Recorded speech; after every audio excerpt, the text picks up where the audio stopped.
In today's Farm Report, the phrase laughter is the best medicine may actually hold some weight.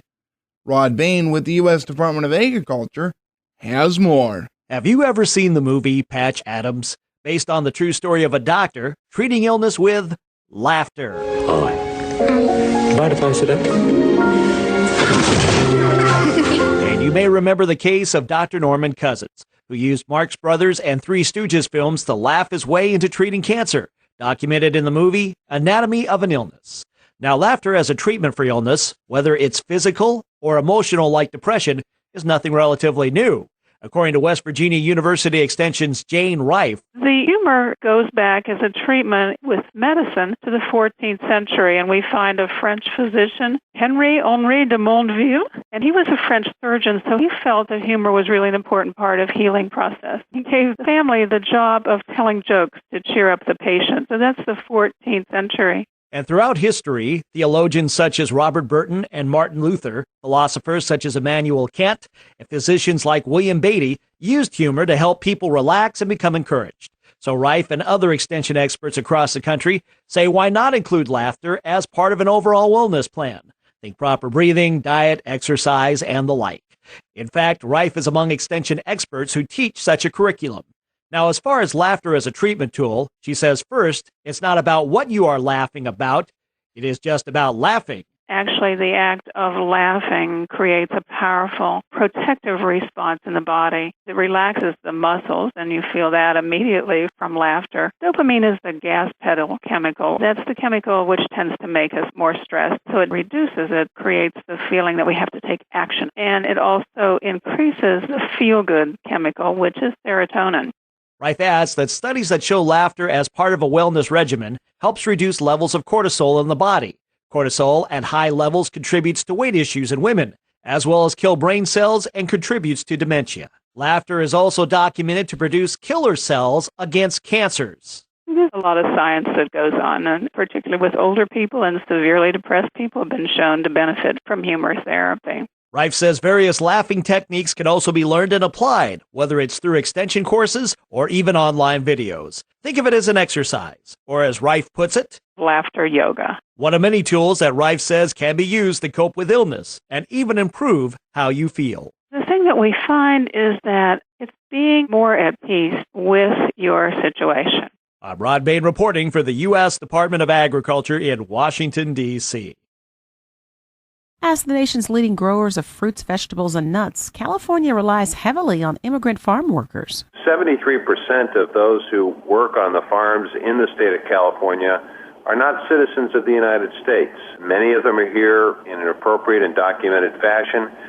Some are not. While Agriculture Secretary Tom Vilsack stresses comprehensive immigration reform will bring certainty to the farm labor workforce, others, like the Western growers, argue many farm workers will opt to leave for more steady work in construction, cooking, or cleaning once their legal status is stable. Immigration researcher Ed Kissam with the WKF Giving Fund doesn't think farm workers will leave in droves. He says limited language, education, and technical skills will hold a significant percentage back. Meantime, Vilsack maintains comprehensive immigration reform will reduce our national deficit, will help grow the economy, help to support new job growth, and bring people out of the shadows. For USDA Radio, Susan Carter, Washington, D.C.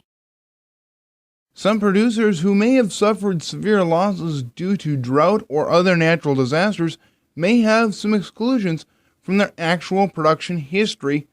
Rod Bain with the U.S. Department of Agriculture has more. What is one way to describe the new actual production history yield exclusion that is being rolled out as part of the new Farm Bill? This is one of the many changes included in the 2014 Farm Bill. Along with the others, it's a tool that provides more flexibility for farmers. Brandon Willis is the administrator of USDA's Risk Management Agency, which oversees the APH yield exclusion offering, as provided through local crop insurance agents. This is a provision that's meant to help those that have suffered multiple years of drought. The way it works is when a farmer has crop insurance, the amount that they can insure is based upon their previous yield history, what they produced every year. However, thanks to the new APH yield exclusion, If you're in an area where everybody suffered a major loss, the county suffered over 50% loss, you have the option for those years in question to drop that yield out of your record, and that allows you to have a higher insurance coverage so you can protect more of your crop the next year. recently RMA announced information important to eligible growers is now or will be available very soon to use APH yield exclusion,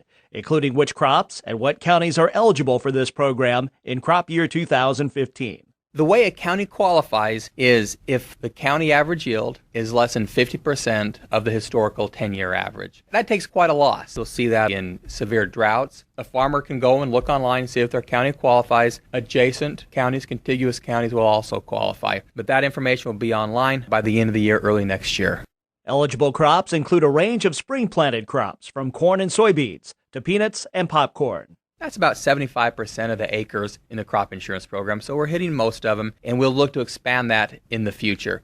And Administrator Willis reminds eligible farmers they can go to their local crop insurance agent for information on APH yield exclusion or visit the RMA website at www.rma.usda.gov. We have a fact sheet online, we have some question and answer, and one of the neat things we're going to provide by the end of the year are some maps. So a farmer can go online and look at their county, their state, and see if they're eligible for this. So we're going to try and make it user-friendly as we can. I'm Rod Bain reporting for the U.S. Department of Agriculture in Washington, D.C. The Bureau of Labor Statistics reports California's 330,000 farm workers account for the largest share of the 2.1 million nationwide. Under President Obama's immigration policy slated to take effect in 2015, parents of legal U.S. residents will be shielded from being deported.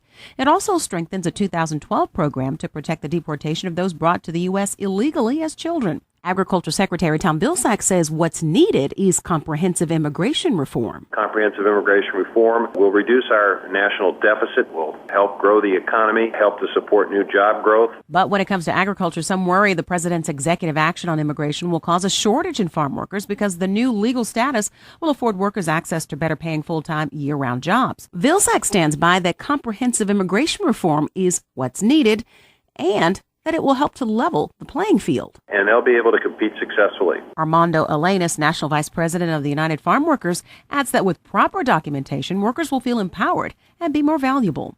For USDA Radio, Susan Carter, Washington, D.C. 2014 was the year of the Farm Bill. The Agricultural Act of 2014 was finally passed, and implementation began shortly after, but the majority of the implementation will begin this year. Cindy Zimmerman with AgriPulse has more. 2014 was the year that we finally saw what was supposed to be the 2012 Farm Bill signed into law. But 2015 is the year the majority of that bill will be implemented. Agriculture Secretary Tom Vilsack says they already got quite a bit accomplished in 2014. And we have had a very, very busy year at USDA. I'm proud of the work that is being done on the implementation of the Farm Bill. We have been sending out support for our livestock producers who suffered through very difficult times. It's part of the safety net, and we spent a lot of time in the first part of the year after the Farm Bill was signed by the President focused on instituting that safety net and implementing it. The Dairy Margin Protection Program was rolled out in 2014 with the sign-up just ending December 19th. And on November 17th, USDA opened up the process for farmers to choose between the agriculture risk coverage and the price loss coverage programs. They have until March 31st of next year. We've established the website so folks can do calculations to determine what's in the best interest of their individual operation. In addition to ARC and PLC, we have obviously seen the institution of our supplemental crop insurance option, the STAX program for our cotton growers, and the whole farm policy for our specialty crop growers. New rules for changes in conservation programs have been proposed, with comment periods extending into the new year. The Conservation Stewardship Program comment deadline is January 20th, and EQIP is February 10th. And Vilsack says they'll be working into the new year to define actively engaged. That is a definition which has great significance and importance out in the countryside. I think it is important for me to point out in the past that discussion of actively engaged as it relates to farm payments has been a discussion that people think applies to every single farming operation. When Congress instructed us to define actively engaged, they did so with several exemptions, in which case the definition doesn't apply. It will not apply to family farming operations. It will not apply to family farm corporations in all likelihood. It will probably likely be limited to partnerships and joint ventures, which represent somewhere between 4 and 5% of all production. So it's a very narrow group of operations that will be impacted and affected by whatever we ultimately decide. Reporting for AgriPulse, I'm Cindy Zimmerman. If you raise livestock, keep in mind supplementing the hay and forage, especially this winter, to assure proper nutrition of your animals. And according to Ron Lemonager of Purdue University Extension, mineral supplements play an important part of nutrition. Normally, we meet the mineral requirements using a commercially prepared vitamin mineral already made supplement. That's usually provided as a free choice supplement where the cows consume kind of what they want. Salt is usually included in these supplements to encourage consumption by livestock, especially beef cattle. With that, then you get things like copper and zinc and selenium and calcium and phosphorus. Lemonager says producers need to watch out for too much phosphorus in the livestock's diet, caused when supplements are fed in addition to high levels of corn byproducts like gluten or distiller's grains. He adds producers should read the ingredient list for the forms and levels of minerals in a product to assure the nutrient needs of the animal are being met. I'm Rod Bain reporting for the U.S. Department of Agriculture in Washington, D.C.